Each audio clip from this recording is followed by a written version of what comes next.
Hello family, welcome to Stories by Tocci. We bring you interesting folk tales. Please subscribe and drop a like for us. This generosity would go a long way for us. Also share to family and friends. And please turn on post notification to stay tuned for more. Thank you as you do so. Now let's get into the story. I did not plan to hear his heart-cracking words on a day drenched in praise songs, but life sometimes serves its pepper without warning.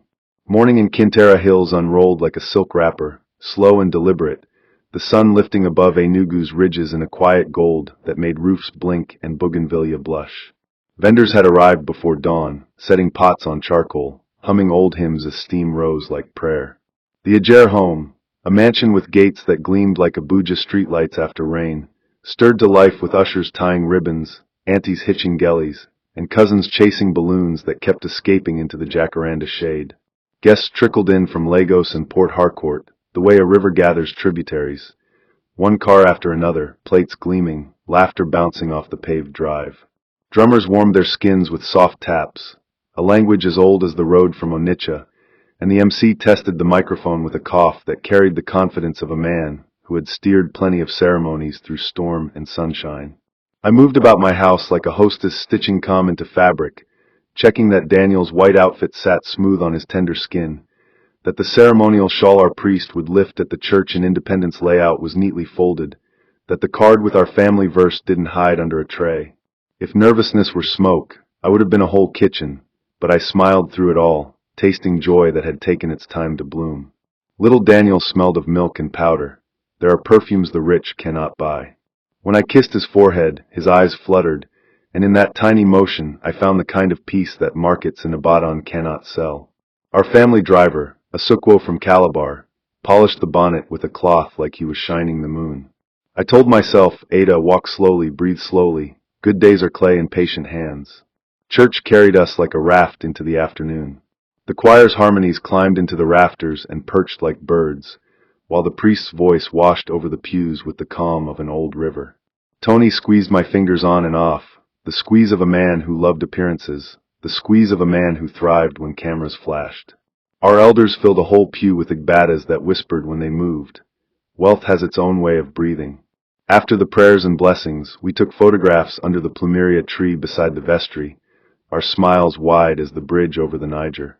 The photographer, a precise man from Owerri, kept saying, "One more please, ah madam, tilt your chin," and I tilted because this was a day meant to live in frames. The choir mistress hugged me and said, "Ada, God has done it." The first is the door that opens the compound, and I tucked the proverb into my chest like a coin. We climbed back into the car, convoy folding in behind us, uncles honking softly, friends waving from rolled-down windows, children pressing faces to glass the way an eager heart presses to hope. At the gate, the security men saluted as if we returned from a victory many roads away.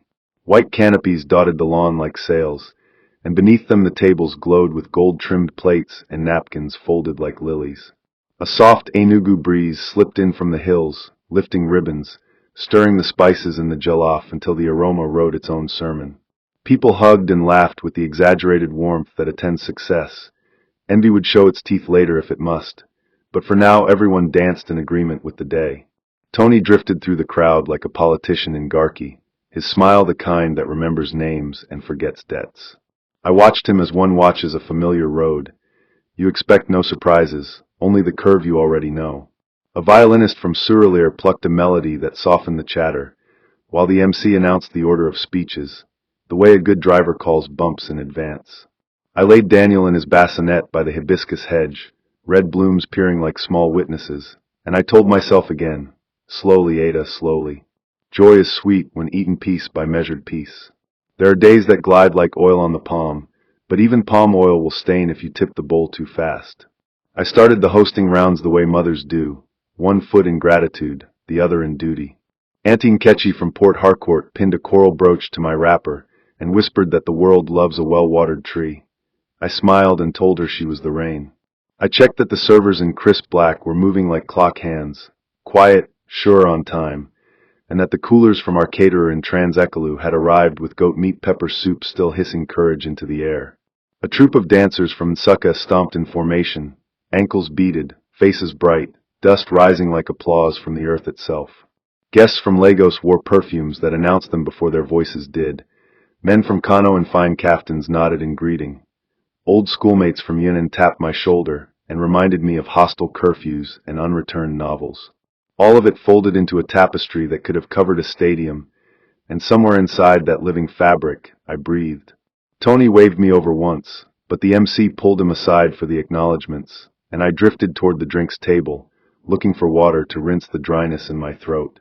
That was when I noticed her, Sonia, standing at the far edge where the shade was deepest, and the music arrived softened, like sound traveling through velvet. She wore a blue dress the color of the sky Lagos claims at 5 in the evening, when traffic is loud but the horizon stays gentle. Something about her calm drew eyes without asking. Some people carry silence like a crown. I had seen her earlier as we came in, a nod exchanged, the kind of nod strangers trade when the day is too crowded for introductions. "Madam, your water," the waiter said, and I thanked him, the cold bottle sweating in my palm like a nervous hand. Beyond the hedge, the road muttered with the quiet procession of more guests, and a child nearby tested a balloon's patience until it wriggled free and climbed into the Enugu sky. If I had known how carefully fate arranges small details before it reveals its card, I might have stood still and listened to the leaves, but a hostess has no luxury of standing. She is a wheel that turns so others can sit. By the time the first round of speeches thinned and people began to form islands of conversation, the sun had slipped to a friendlier angle and the air eased its grip. The violinist rested, the talking drum took over, and a low beat threaded itself through the tables like a snake too lazy to strike. I went to check on Daniel again, my feet learning the path between bassinet and canopy the way old feet learn the way to the stream. He slept, mouth parted, hands curled like small question marks, asking for nothing but time. The hibiscus blooms leaned closer in a posture that made me smile. Even flowers seemed to mind the child. It was near that hedge I finally paused, allowing the afternoon to breathe through me. My eyes tracked Tony out of habit the way a sailor tracks the horizon. Assurance learned, not earned. He had drifted toward the same shaded edge where Sonia stood, hands in pockets, posture easy. The distance between them at first looked like the polite space people keep when they are strangers, but that space shortened in a way only familiarity can measure. They spoke, and although from where I stood their words dissolved into the hum, their gestures drew lines the ear could read. He leaned slightly. She turned her face just enough to hide an expression from the world. Two birds on a wire do not need a translation to be understood. I told myself not to mind shadows on a bright day. Lagos women say if you stare at the sun long enough, you will imagine the moon. A server passed with a tray of puff puff, and I took one without tasting it, cheeks lifting in a host's smile at a joke I did not hear. Somewhere a bottle popped like a small cannon. Children shrieked with delight, and the MC declared something about gratitude. My feet, those loyal messengers, wandered toward the red hedge as if it called my name. I thought of nothing bad, I promise. A good heart often believes the river cannot flood, even when the sky grows heavy. When I reached the shelter of blossoms, the air cooled in that hidden way shadows understand. I stepped around a cluster of chairs, breath steadying the way a cloth steadies under a seamstress's hand, and then his voice slid across the leaves with a clarity that felt designed. Shade gathers secrets the way dusk gathers birds, and that far corner of the garden wore its hush like a scarf. The hibiscus stood shoulder to shoulder, red mouths open, drinking the soft Enugu air as if the town itself were a calabash of evening. Sonia had found the cool there because the sun on the main lawn was flirtatious and loud, and she preferred to be the ocean that doesn't brag about its depth. She touched the stem of her glass only to stop it trembling, the ring on her finger catching a thread of light and throwing it back the way Lagos traffic throws back a horn, brief, bright, gone. Voices swam from the canopies in warm waves. Someone arguing pepper, someone bargaining laughter, the MC biting consonants like cola. She listened without joining, a lone drummer keeping her own time.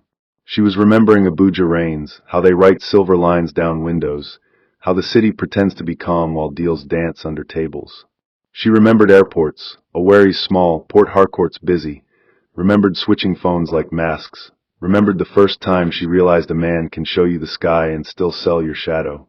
Her blue dress fell around her like river water, neither clinging nor fleeing, and her hair caught the breeze with the lazy grace of a cat stretching.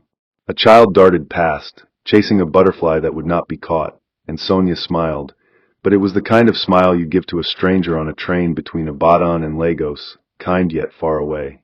There was a peculiar honesty in the corner. It smelled of green, of watered soil, of petals trying their luck. The bouquet of perfumes thinned there, replaced by the honest odor of leaf and bark and a faint sweetness like mango skin. She thought of Kaduna mornings that taste like dust and tea, of Benin City's art that looks back at you and asks questions, of Kano tailors who cut fabric as if they were drawing maps of countries that do not yet exist. Her phone buzzed once. She didn't look. Some days you let calls fall like ripe fruit and leave them on the ground. Not every message needs a mouth. She steadied her breath the way a dancer steadies a heel, and in that steadying, a shadow lengthened into her field of vision. Familiar height, familiar gait, a scent like cologne layered over a memory that would not wash off. Tony arrived with the certainty of a man who reads a room the way a fisherman reads water, eyes mapping ripples, mouth ready with nets. His suit bore the quiet authority of good fabric, the kind that doesn't shout price because cut has a louder voice, and his shoes made the grass look generous. He had on the smile people where when every handshake might be a staircase, the smile was easy, trained, a currency that rarely declines. Sonia, he said, and her name came out half greeting, half history, syllables wrapped in a softness that did not belong to public occasions. He craned his head as if the hibiscus were microphones. Then, satisfied by the foliage, he dipped a little closer, still careful to keep a respectable picture framed for any wandering eye. Up close, his cologne mingled with the bush's green breath and created a third smell, nostalgia trying to sweeten a thorn. They traded small coins of talk at first. How flights are a coin toss, how Abuja traffic is a rumor that sometimes sits down and becomes a person, how mutual acquaintances have grown paunches and opinions. He gestured with 2 fingers as if drawing a timeline in thin air, and she watched the arc of his hand the way one watches a bird test wind. She asked about work in the most neutral voice she could find, and he answered with the cadence of a man who polishes his sentences the way jewelers polish stones. Never a scratch showing, even if the inside carries a crack you cannot fix. A bee circled the rim of her glass, lazy as gossip. From the main lawn, the talking drum sent a short message. We are here, we are many, we are fine. Tony's eyes flicked toward the crowd and back, and something inside them shifted, like glass catching a different patch of sun. This corner, he said lightly, is the only place a man can hear his own heartbeat. Or his own echo, she replied, and the words returned to them from the leaves as if the garden were a kindly parrot. He laughed in that low key that once had carried her across harder nights, and for one suspended moment the world behaved like a photograph, frozen, flattering, forgiving. Then the picture resumed its movement, and he leaned fractionally in, the fraction only measurable to people who count by breaths, not inches. History didn't march into their gap. It slid in on slippers, almost shy. He talked about Abuja days the way fishermen talk about the river that fed them. Eyes narrowing, mouth tasting nouns. Deals that felt like kites on a windy day, risky but beautiful when they held. Sonia let him spin the thread and did not knot it. She had learned that some yarns tie themselves into nooses if left alone.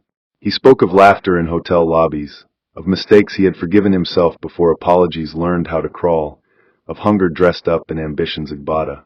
She watched his mouth shape in tension and recognized the old choreography, how he offered vulnerability with one hand while the other balanced a ledger. It is a rare art to confess without surrendering, to bleed without staining your shirt. He asked how Lagos had treated her, and she said Lagos is a kind of drum. You dance or you limp. He chuckled, voice dipped in agreement, and mentioned names like keys in a pocket. A banker in Marina who never backs a dead horse, a contractor in Guarimpa who prays before bribes as if prayer were an invoice. The breeze gave a little shiver, and their silence fit snugly into it. No awkwardness, just the thud of unspoken things. A lizard skittered across the low wall, and paused as if to eavesdrop. In Nigeria, even lizards mind people's business. Somewhere, a bottle hissed open, and a ripple of cheer ran through the canopies like a well-fed rumor. Tony's voice dropped a step, not to the basement yet, but surely off the ground floor. You looked like a blue answer, he said, eyes briefly lost in the hem of her dress. Questions are cheaper, she replied, testing the edge between play and warning. He tilted his head, measuring the tone the way a tailor measures for hidden seams. We don't have to fence, he offered. Some fences keep goats, some keep people. She almost smiled, and the almost said everything. There had been a time when his sentences could pick a lock in her. Now the locks were new, the doors changed, the house redesigned. He tried the old keys anyway, clicking his sympathy against the tumblers, the apology that pretends to be brave, the memory that pretends to be a bond. She looked past him into the bright lawn where dancers turned sunlight into freckles, and she said nothing. Some silences are wet cement. Speak too quickly, and your footprint stays forever. On the other side of the hedge, Duty wore Ada like a well-cut wrapper, neat, bright, tied with hands that knew where a knot should sit. She had delivered Daniel to his aunt's gentle arms for a spell, and retraced her hostess' errands with the unhurried precision of a good stewardess on a long-haul flight. Check flowers, check food, check faces for shadows. Her smile, which earlier had flown like a kite without string, now moved with the method of someone who knows the wind may change. She smiled to keep calm rather than to be seen. The garden had settled into its second breath. Speeches done, plates busy, stories unfolding in pockets, a soft Abuja accent here, a riper Wari swagger there, a careful Kaduna courtesy a little further off. She gathered fragments as she passed. Someone praising the jollof as if it had passed an exam, someone quarreling lightly with a waiter about the moral right to a second portion of grilled fish, someone boasting about land near Uyo that would one day be worth a minister's attention. These details were the beads on the string of a successful event, and Ada kept counting them, because counting kept her hands from shaking and her mind from straying back to the bush's red mouth. Twice she told herself there was nothing to see where shadows pooled, and twice her feet refused to obey, the way feet betray us when they know the truth lives in a place the heart avoids. A server brushed by with chilled zobo, and the glass kissed her elbow with a cold apology.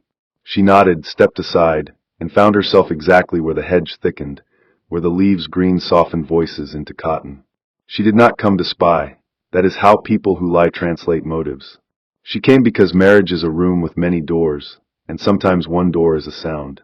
From there, she could hear the music like a neighbor through a wall, and the laughter like spoons tapping bowls. She could also hear the spaces between words on the other side, the careful edits, the way a chuckle landed slightly late, the way a breath went out as if it carried a weight. She watched only the shadow shapes at first, two figures, one taller, one still, the kind of posture people use when they have put their backs against a story, and she told herself it was nothing but a polite exchange extended by shade. Yet her body knew the grammar of this pause, the comma that wants to be a period. Leaves brushed her wrist like gossiping aunties, and she tucked her hand close to quiet them. When Tony's voice thinned into the green, she caught the timbre immediately. The velvet he wears when he wants to be forgiven before he has asked, the velvet that hides the thorn, and her breath stopped on a step as if the stair had turned to air. Her ears didn't prepare her heart for the blow. It was like leaning toward a familiar drumbeat only for a gunshot to erupt instead. The words slipped through the leaves without stumbling, clear enough to settle in her chest before her mind could fight them. I'm only keeping her because of her inheritance. He didn't say it with malice or in the heat of quarrel. No, the tone was casual, almost bored, the way someone might mention the weather in Jos or the price of yam in Bodija market. And that casualness burned more than any spit of anger could. Ada felt her skin prick, as though the whole garden had turned to watch her. She stood still, not daring to move, her back to the hibiscus so their petals could hide her. Her hands, warm seconds ago, were now clammy as if she had dipped them into the shallow edge of a river at dawn. In the distance, the music tripped into a cheerier beat, people clapped, the MC made a joke about food being ready, and somewhere a woman's laughter rolled like beads spilling from a bag. All that joy swirled around her ears but couldn't touch her. She was in another room now, a small, airless one built by those 11 words. She tried to convince herself she'd heard wrong. Maybe he was quoting someone, maybe there was a word before her. That would make sense of it. But memory is a cruel tailor. It keeps replaying the stitch exactly as it was cut. She thought of the morning's prayers, of the hands that blessed them both in church, of the smile he wore when the photographer asked them to stand closer. Those moments now felt like photographs left too close to a flame, edges curling, faces warping. Her throat was dry, but she didn't dare swallow. Even the smallest sound might draw their attention. So she waited until Sonia's low voice floated in response, too soft to catch, and then Tony's chuckle came, light but lined with something she now recognized as the weight of deceit. The hedge seemed to lean in, listening alongside her, leaves brushing her ear like they, too, wanted to share the burden. She eased back step by slow step, the way one retreats from a sleeping snake, careful not to shake the grass, careful not to invite the strike. The walk back toward the main canopy felt longer than the drive from Enugu to Nsukka. People greeted her as she passed, and she returned their smiles with lips that worked separately from her heart. Auntie Nkechi waved a plate of jollof in her direction. Ada nodded but didn't taste the air. A young cousin tugged her wrapper and pointed toward the bouncing castle where children screamed in delight. She bent briefly, muttered something about checking on the baby, and kept moving. She needed space to breathe, yet every table was another island crowded with familiar faces, each one demanding the cheerful hostess they knew. So she anchored herself near Daniel's bassinet, pretending to adjust the blanket, her body shielding him from the breeze though the wind was gentle. The hibiscus corner was now a living wound in the garden's edge, and she resisted glancing toward it, afraid her eyes might drag the rest of her body there. She thought about calling for the driver, but leaving in the middle of the celebration would breed questions her mouth couldn't yet answer. Even if she answered, the answers would scatter in the air like market leaflets, carried away and retold in voices she wouldn't recognize. A server came by with chilled malt. She accepted it, let the condensation wet her palm, but didn't drink. She was listening now, not to music, not to speeches, but to the rhythm of her own breathing, steadying it so the shaking inside her wouldn't spill onto her face. She caught Tony's voice again faintly over the crowd, this time laughing with a group of men near the drinks table, and the sound rang differently in her ears. Polished, performative, not the raw tone she'd heard in the shade. How could one man carry two voices so easily? She looked at him as one might look at a portrait you once loved, only to realize the artist lied with color. Around her, the celebration danced on, stubbornly bright, while inside her chest something sat heavily, unmoving.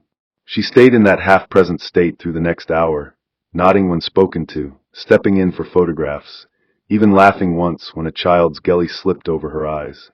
But every joy was muffled, like a drum wrapped in cloth. At some point, a group of older women gathered near her, exchanging proverbs about marriage and motherhood, their words slipping between prayer and warning. A man's true face, one said, is like the moon, it shows only what the night allows. Ada heard it, and felt a shiver that wasn't from the breeze. Another added, a house built on borrowed stones must know the lender, and the women chuckled, not knowing their laughter was pressing against a bruise in her. She smiled with them, eyes careful, hands still smoothing Daniel's blanket. The speeches resumed briefly. Tony took the microphone, thanking guests for their love, for their blessings, for their presence. His voice filled the garden with practiced warmth, each phrase polished like a well-used proverb. He spoke of family as treasure, of unity as light, and the crowd nodded, clapped, and believed him. Ada kept her eyes on the bassinet, pretending to adjust the shawl, but her ears gathered every syllable, storing them beside the earlier words that still sat in her like a seed refusing to rot. When the applause came, she joined in, palms meeting softly, her mind elsewhere. Her gaze wandered to the hibiscus again, uninvited, and in the corner, she thought she saw Sonia slip away toward the gate, her blue dress catching the sunlight one last time before the crowd swallowed the gap. When the event began to wind down, Ada moved through the slow unspooling of guests leaving, hugs exchanged, promises made to visit. The air cooled as shadows stretched across the lawn, and the music softened into background hum. She thanked each guest with the same gentle script, eyes locking briefly with theirs, her smile never faltering. But beneath that steady mask, thoughts churned like Lagos traffic in the rain, messy, impatient, each one trying to overtake the next. She replayed the words again, wondering if she should confront him now, here, while the air was still thick with witnesses, or later, behind closed doors where truth could not be edited for the audience. Every version of the conversation ended differently in her head, and in each version, her heart beat faster. As the last cars rolled away, the compound grew quieter, the scent of food fading into the heavier smell of night flowers. Tony appeared at her side, arm brushing hers lightly, asking if she was tired, if she'd enjoyed the day. His voice was back in its public key, warm and harmless. She said yes, because no was too long to explain. Inside the house, the lights glowed, ready to host the aftergathering for family, but Ada excused herself to lay Daniel in his cot. Alone in the nursery, she stood still for a long moment, watching his tiny chest rise and fall, and thought about how easily truth could sleep beside a lie without waking it. She pulled the curtain closed, shutting out the view of the hibiscus entirely, but the words from that corner still glowed in the dark behind her eyes. Night in Enugu has its own slow heartbeat, and Ada felt every thud of it as she lay in bed with Tony sleeping beside her, his breaths even, his body loose in the unbothered way of someone who has no idea a storm is curled up in the next pillow. The room glowed faintly from the light spilling in through the curtain edges, and in that dim gold she could see the sharp cut of his jaw, the relaxed hand resting on his chest. There was nothing in his face to suggest the words she had overheard earlier, nothing to hint at the cold calculation hiding beneath his laughter at the dedication.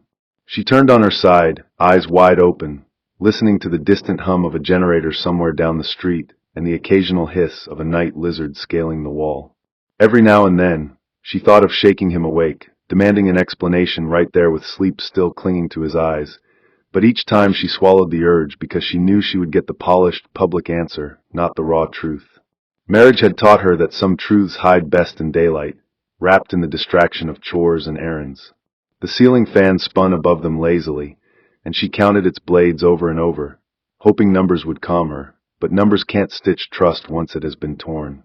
In the stillness, her mind became a restless storyteller, replaying every major moment of their life together. The first time they met at her cousin's wedding in Owerri, the way he had looked at her across the reception hall, like she was a song he wanted to learn by heart, the promises whispered in taxis between Abuja and Kefi when their love was new. She remembered how certain she had been that his attention was anchored in sincerity, not drifting in search of gain. Now those memories felt like fine china she had displayed proudly, only to find hairline cracks spidering across the glaze when held to the light. She shifted again, careful not to wake him, but the bed seemed smaller, the air thicker, the night longer. The next morning was painted in the color of routine, but underneath, everything had a new texture. Tony rose early, humming under his breath as he dressed for work, pausing to check his phone more than once. He moved about the room with his usual ease, straightening his tie, spraying his cologne, leaning down to brush a kiss across her forehead. She let it land without reaction, her face a still surface hiding a churning river.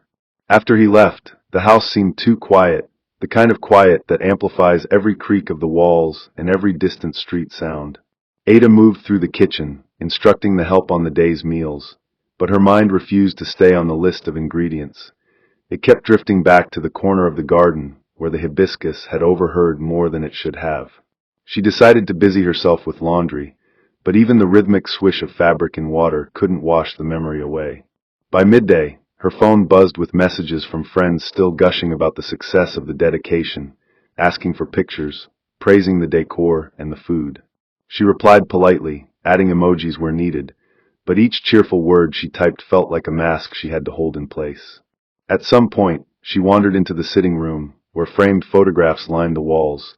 Their wedding day in Port Harcourt, their honeymoon in Calabar, snapshots from birthdays and Christmas mornings.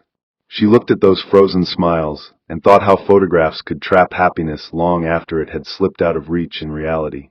As the afternoon sun stretched its long fingers across the tiles, she sat down, pressing her palms together as if in prayer, and wondered if Sonia had known she was there that day listening. The question lingered without answer, hovering in the warm air like dust that refuses to settle. Days slid by in a kind of polite limbo. Tony remained his charming self, complimenting her cooking, asking about Daniel, discussing business trips with the same enthusiasm as always.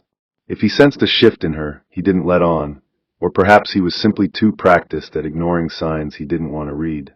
Ada, on the other hand, began to notice details she had once brushed past. The slight hesitation before he answered certain calls, the way his smile tightened when she mentioned Sonia's name in passing, the faint scent of unfamiliar perfume on his shirts that wasn't hers. These things didn't shout guilt, they whispered it, and sometimes whispers are more dangerous because they leave room for doubt. One Saturday, while at Ogbeat Market to buy fresh peppers, she saw Sonia across a stall piled high with pineapples. The sight of her sent a ripple through Ada's composure, but she walked over with the calm of a woman determined not to spill her tea in public. They exchanged greetings, their voices wrapped in the politeness strangers reserve for each other, though they were not strangers anymore in the ways that mattered. Sonia complimented Daniel's outfit from the dedication, and Ada returned a similar comment about Sonia's dress, their smiles holding steady though both knew those smiles were scaffolding over something fragile. They parted quickly, each walking away with her own thoughts tucked tight behind her lips. The encounter confirmed what Ada had been suspecting. The truth was a larger shape than she had glimpsed from behind the hedge, and she wasn't sure if she was ready to see its full form. That night, she sat in the living room long after Tony had gone to bed, the house wrapped in the thick quiet of Enugu after dark. The street outside was empty except for the occasional motorcycle buzzing past like a stray thought, and the neighbor's dog barked at nothing visible. She turned the events over in her mind, careful not to let her emotions run ahead of her reason. There was a part of her that wanted to confront him immediately, to spill everything onto the table and force him to sort it with her. But another part, the part shaped by her mother's cautionary tales about rushing into storms, told her to wait, to gather every fragment before making her move. Her mother used to say, "A woman who listens well will speak once and cut deep," and Ada understood now what that meant. She wanted no denials, no half-truths. She wanted the kind of confrontation that left no place to hide. So she decided to watch, to listen, to keep her ears open the way hunters do when they sense game nearby. As the hours passed, the fan above her hummed, the shadows in the corners deepened, and she sat still, feeling the slow coil of resolve wrap tighter inside her. In her chest, hurt and patience danced an uneasy rhythm, each waiting for its turn to lead. When she finally rose to join him in bed, she knew the night had made a silent promise. The truth would come, and when it did, she would be ready to meet it without flinching. It was on an afternoon stitched with the smell of rain that Ada found the thing that would strip away the last curtains between suspicion and knowledge. The clouds had been heavy since morning, trailing shadows over the compound, and the wind carried the restless rustle of mango leaves. Tony had left for a business meeting in Independence Layout, and the house, emptied of his presence, seemed to breathe differently, quieter, freer, yet edged with the echo of unanswered questions. Ada had been in his study before, but always when he was there, his tall frame leaning against the desk, papers neatly squared, his eyes keeping an easy watch. That day, she went in with the excuse of finding a pen, telling herself it was nothing more than that. The room smelled faintly of his cologne, a scent that had once meant safety, and now sat on her skin like an unasked question. She opened the top drawer, fingers sifting past receipts, business cards, and envelopes. It was there, under a curled stack of old invoices, that she saw it, an envelope with her name not on it. The handwriting was elegant, loops and curves that spoke of someone who took time to form their thoughts, the ink a deep blue that felt deliberate. Her pulse quickened, but her hand remained steady as she slid it out. For a moment she hesitated, hearing her mother's voice say that not every stone turned will bring peace. But the weight of the last weeks pressed her forward. She unfolded the paper, and with each line her world shifted shape. Sonia's words were not hurried. They flowed with the precision of someone who wanted no misunderstanding. She spoke of years past, of moments before Ada had even entered Tony's orbit, of a relationship that had been more than whispers in corners. She wrote of realizing, too late, that Tony's pursuit of Ada had been fueled not by love alone, but by the knowledge of her family's wealth, the influence tied to her maiden name, the doors that would open simply by her standing beside him. Sonia's tone carried no plea for forgiveness, only the firm intention of making the truth known if Tony did not. The letter had been written weeks before the dedication, she explained, and her presence that day had been less about rekindling than about giving him one last chance to unburden himself. Ada read it twice, each time feeling the words settle deeper, anchoring themselves where disbelief had once floated. The paper trembled slightly in her hands, not from fear but from the tremor of certainty. Here was proof, not overheard in the ambiguity of a garden corner, but laid out in ink that would not fade with the turn of a head. She sat back in the chair, the leather cool against her arms, and stared at the letter as though it might change if she gave it enough time. Outside, the rain began to fall, tapping against the window in a steady rhythm that made the room feel both smaller and more intimate. She thought of Sonia at the market, the careful smile, the choice of polite words when they could have easily been sharp. That restraint now made sense.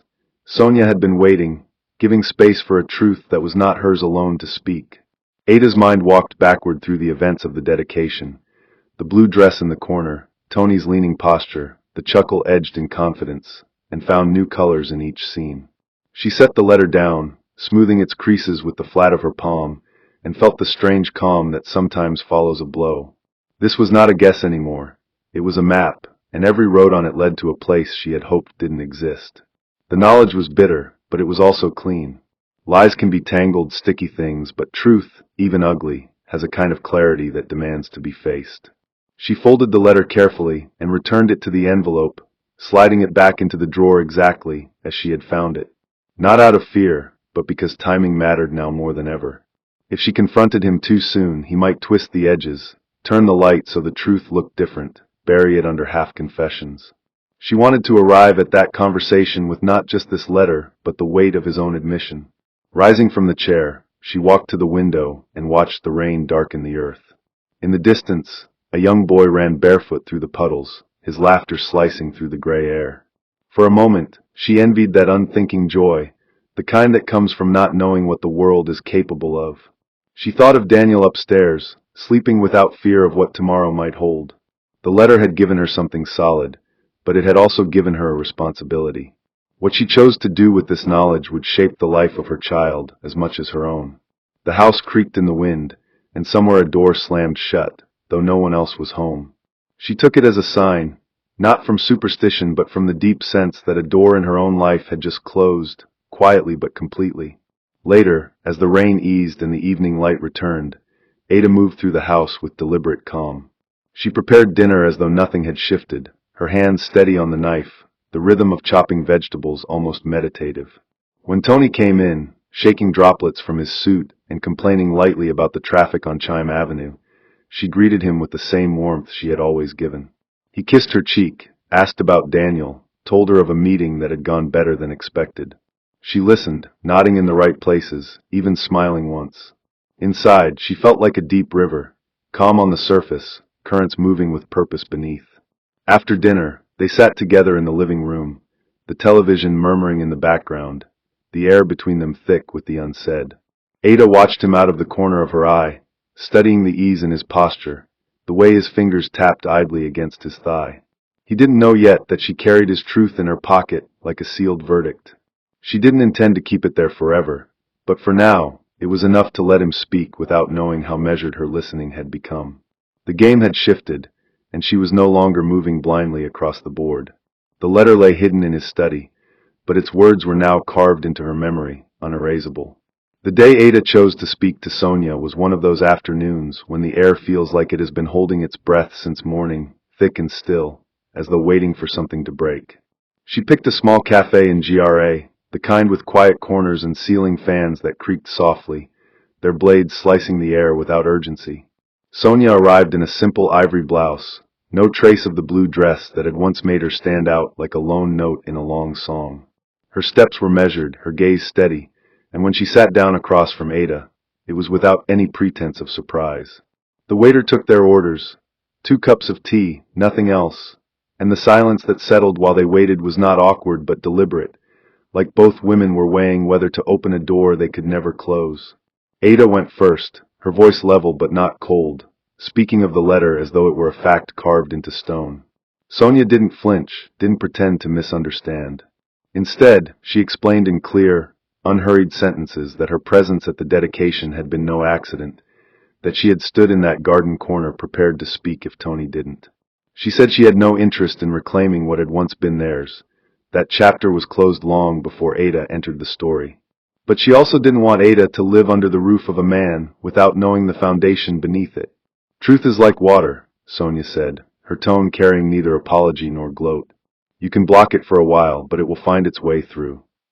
The tea arrived, steam curling between them, and for a moment they both stared into their cups as if the leaves might arrange themselves into answers. Ada listened without interruption, letting Sonia's words settle where they would.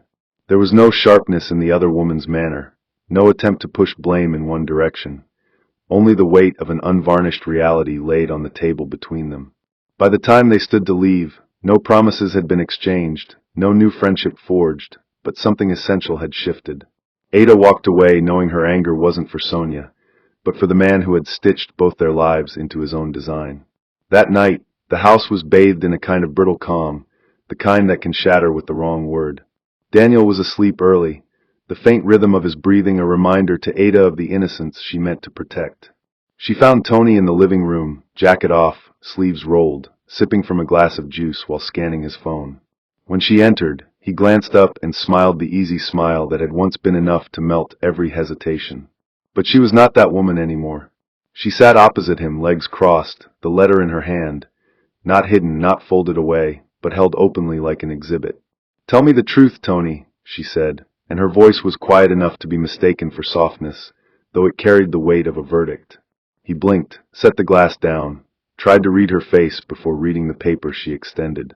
His first words were denial, as predictable as rain in June, but she didn't move, didn't fill the space with anything that would help him.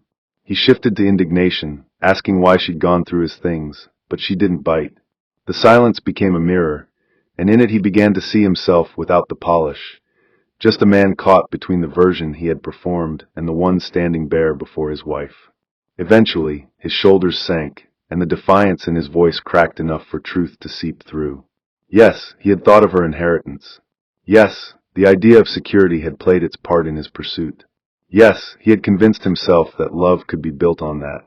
No, he hadn't thought she would ever know.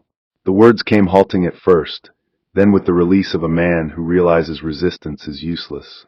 Ada listened until the last syllable had landed, then placed the letter on the table between them. "I'm not here to debate the past," she said. "I'm here to decide my future." She left him sitting there with the letter staring up at him, its ink now a scar in plain view. In the bedroom, she pulled out a small travel bag and began to pack, not hurriedly, but with the care of someone selecting only what mattered. A few clothes, Daniel's essentials, documents she had stored for safekeeping. Each item went into the bag with the quiet precision of a bead sliding onto a thread. The night outside was cool, and through the window she could see the faint outline of the hibiscus hedge, dark and still. She remembered how it had looked that afternoon at the dedication, glowing under the sun, a witness to the first crack in her marriage. Now it stood like a shadowed sentinel, guarding the memory. She felt no urge to wake the sleeping child. She would lift him gently when the time came, so his dreams would not be jarred by the shift. Down the hall, she could hear Tony moving about, perhaps pacing, perhaps thinking, but she didn't pause to wonder. Decisions, once made, are like rivers, they keep moving toward their end. She zipped the bag, the sound slicing the quiet, and placed it by the door. The house seemed to watch her, every framed photo and every polished piece of furniture a witness to her departure. She turned off the bedroom light and stood for a moment in the dim, breathing in the scent of home that would soon be past tense. When she stepped outside, the air met her like a cool cloth on fevered skin. The compound was silent except for the low chirp of crickets, and the gates loomed ahead, their iron bars dark against the streetlights beyond. She carried Daniel in one arm, the bag in the other, her steps steady, neither rushed nor hesitant. As she reached the hibiscus hedge, she paused, free hand brushing one of the red petals. It was soft, unchanged, untouched by the storms of people's hearts. She thought of how flowers witness so much without ever speaking, how they watch seasons turn and still open themselves to the sun each day. Then she walked on, the gate opening with a metallic sigh, the street beyond stretching quiet and unclaimed. Behind her, the Ajer home stood tall, its windows glowing faintly, but the light no longer belonged to her. She didn't look back. Some chapters end not with slammed doors, but with the sound of footsteps moving toward something new. Hope you enjoyed this interesting story. Please don't forget to like, share, and subscribe to our YouTube channel. Turn on post notifications. See you on our next story.